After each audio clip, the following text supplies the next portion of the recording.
Good evening. Here's another review I'm doing for DWC, and this one is a Mustang by a company called Tiny. They're a model company out in Hong Kong, and they've managed to do the Top Gun Maverick Mustang. So this used to be named after Tom Cruise's wife, Katie, but after a rather unamicable divorce, he merely took the nose art off and just left it as is. So here's a review of a different aircraft from Top Gun, the P-51D. So a little bit of research on this. I actually thought it was going to be a JC Wings model, but Tiny may well be an offshoot of JC Wings with a different name, but they have actually licensed the aircraft. So on the rear of it, it does actually say, if we can just about see that, on the bottom there, it's licensed by Paramount 2024. So the aircraft obviously comes in a rather small box. Inside you've got Top Gun motive and then the aircraft. So looking at the actual aircraft itself, it's 100% the WWII mould. For those who haven't had the WWII Sky Guardians mould, it's probably the lesser of the Mustang moulds in all fairness, with the exception of the IXO, which is a great mould with a terrible nose. So usually the WWII mould come with undercarriage down only. They've obviously modified it for JC Wings and beyond with the undercarriage down option. Although I can't see it, but I'd be very surprised if it comes with undercarriage up. So let's get inside it and have a look. So here's some evidence to point that it's a WWII. There's the standard WWII stand. Also could be reminiscent of the Easy Model stand for those who've got Easy Model.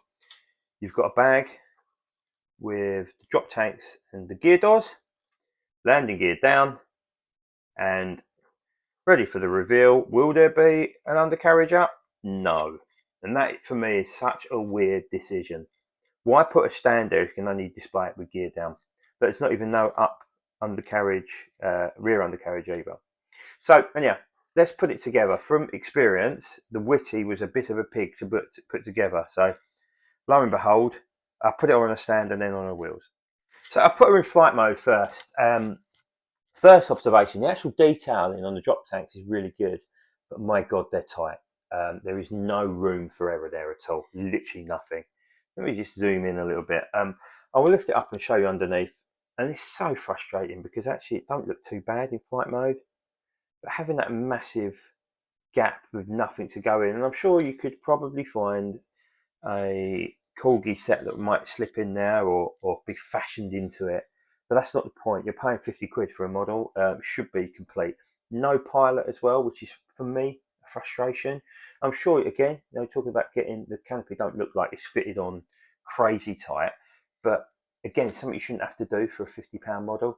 The shape of it overall isn't too bad. I'm not convinced about the canopy. It just looks slightly off. In terms of prop spin, yeah, we get prop spin now. It's actually quite a pretty model. It's not ugly by any chance. So I picked this up from ARD, or Aviation Retail Direct at Duxford at September's show, and I paid all the 20 quid for it. I think they might have priced it wrong, but I wasn't going to argue with them. So it's been sitting in the shed since September, but actually it's not too bad at all. And of course, you've got your Top Gun collection, whether it be the SU-57 or whether it be the Caliber Tomcat or the new Caliber, new JC Wings or Hobby Master F18, where Force of the Valor ones come out relatively soon as well. This is a great little subject to put with it.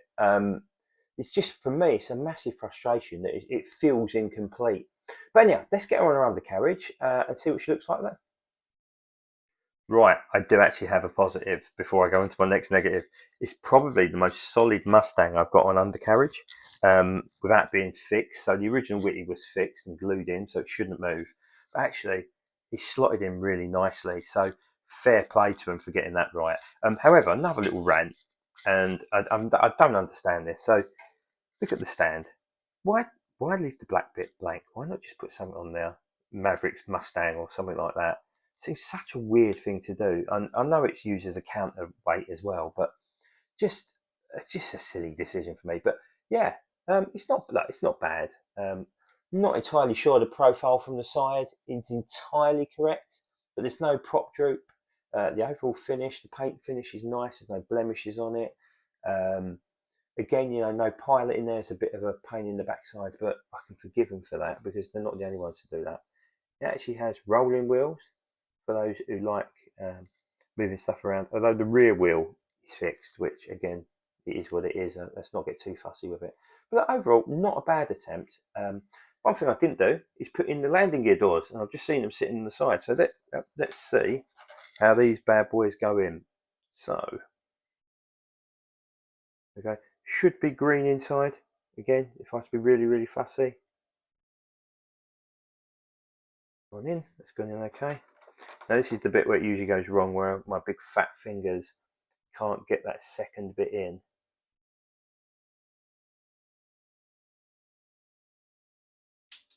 And there you go. There's the example. Again, you know, I'm always pushing for a one fit undercarriage. That would solve so many issues for me, especially for those with the cumbersome hands. I think they should flay out a little bit more. If I was to be really, really fussy, and of course the inside of the green should be painted. But overall, it's not a bad model. No, for 20 quid, you certainly pay 20 quid for it. Would I pay 50, 60 quid for a Corgi like this? Probably not. The detailing ain't quite the same as the new Corgi Mustang or the Dragon Wings Mustang. But overall, a decent effort. Something you could, again, you know, put with another section of your collection in terms of the Top Gun movie stuff.